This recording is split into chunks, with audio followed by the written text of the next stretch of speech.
ముఖ్యమంత్రి రేవంత్ రెడ్డి రుణమాఫీ చెప్పినట్టుగా ఆగస్టు 15 కల్లా పూర్తి చేశామన్నారు.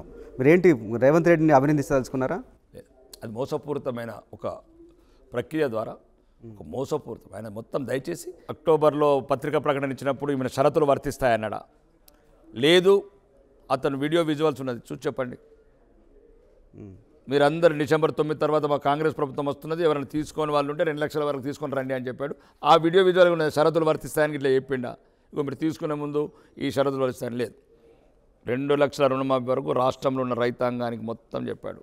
70 లక్షల మంది రుణ ఖాతాలని, అది కాకుండా 66 లక్షల మంది రైతు బంధు హోల్డర్స్ ఉన్నారు, ల్యాండ్ హోల్డర్స్. అతను చెప్పింది ఏంది? మొత్తానికి రాష్ట్రంలో ఉన్న రైతులకు 2 లక్షల రుణమాఫీ ఉన్నది. ఎక్కడన్నా దయచేసి ఒక్కరన్నా రండి చర్చలకు. నేను అందరితో, కాంగ్రెస్ నాయకులతో అందరితో ఉన్నా. వీలైతే ఎవరికైనా మిస్ అయితే వాళ్ళకు కూడా ఇస్తామని చెప్పి మంత్రి చెప్తున్నారు. చెప్పిందేనండి సార్. అది సార్ ఇవన్నీ 420 మాటలు ఇవన్నీ అదిగా ఇక చాలు, మస్తు అయింది. అది కూడా రైతు భరోసా పైసలు అటు తీసుకొచ్చి ఇటు తీసుకొచ్చి అప్పు తీసుకొచ్చి, అది వేరే విషయం. 17,000 కోట్లు సుమారు 18,000 కోట్లు వాళ్ళే అన్నారు. ప్రభుత్వం అన్నది 51,000 కోట్లు కావాలని. తర్వాత 40,000 కోట్లు అన్నారు, 45,000 కోట్లు అన్నారు, 40,000 కోట్లు అన్నారు, 30,000 కోట్లు అన్నారు, 35,000 అన్నారు, 31 అన్నారు. లాస్ట్కు 17,000 ఎట్లా అయిపోయిందండి? 17,000. అదే 17,800 కోట్లు ఎట్లా అయిపోయింది? 22 లక్షల 70 లక్షల మంది రైతులు 22 లక్షల మందికి ఎట్లా వచ్చారు? కానీ అట్లా కాదండి, అట్లా కాదు, మళ్ళీ ఇస్తామని చెప్తున్నారు. రేవంత్ రెడ్డి గారు ఏమన్నారంటే కొడంగల్ 100 కిలోమీటర్లు అన్నాడు,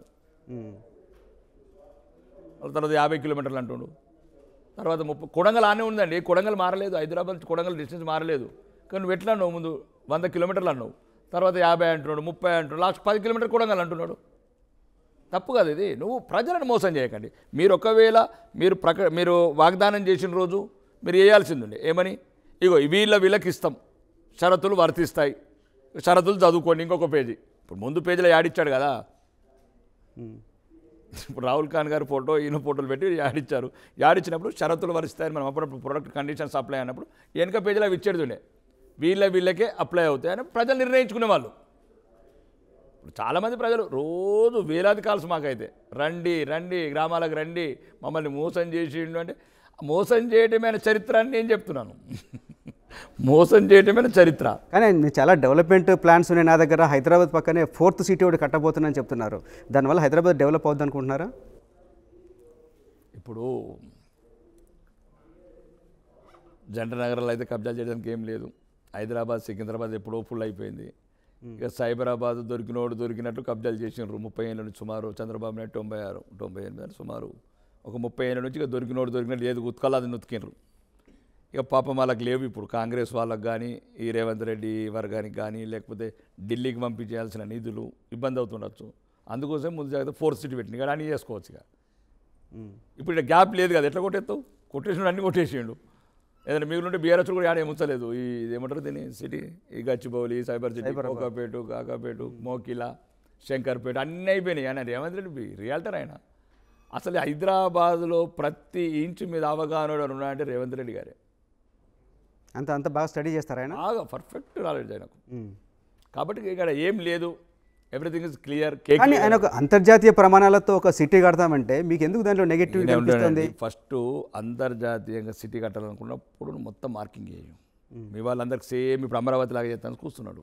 4th సిటీ అని మొత్తం ఉన్న వాళ్ళందరితో ఎక్కడెక్కడ భూములు కొనుక్కోవాలి అప్పుడు డిక్లేర్ చేస్తాడు. ఆయన నోటికి వచ్చింది 4th సిటీ అంటే అయిపోయినా ఈ నుంచి 200 మీటర్ల హైకోర్టు నుంచి ఉన్నది కదా, నోరు ఉన్నది కదా అని ప్రజల్ని మభ్యపెట్టడమేనా? ముందు ప్రజలకు ఇచ్చిన వాగ్దానాలు చూడండి, ఇవన్నీ చూద్దాం. మూసి గూసి ఇవన్నీ చూడొచ్చు. ఎక్కడ ఇప్పుడు మహిళలకు 2,500 ఇస్తాను, దాని ప్రసక్తి లేదు. రైతు భరోసా 15,000, దాని ప్రసక్తి లేదు. 2,000 రూపాయల పెన్షన్ 4,000 ఇస్తాను, అది లేదు.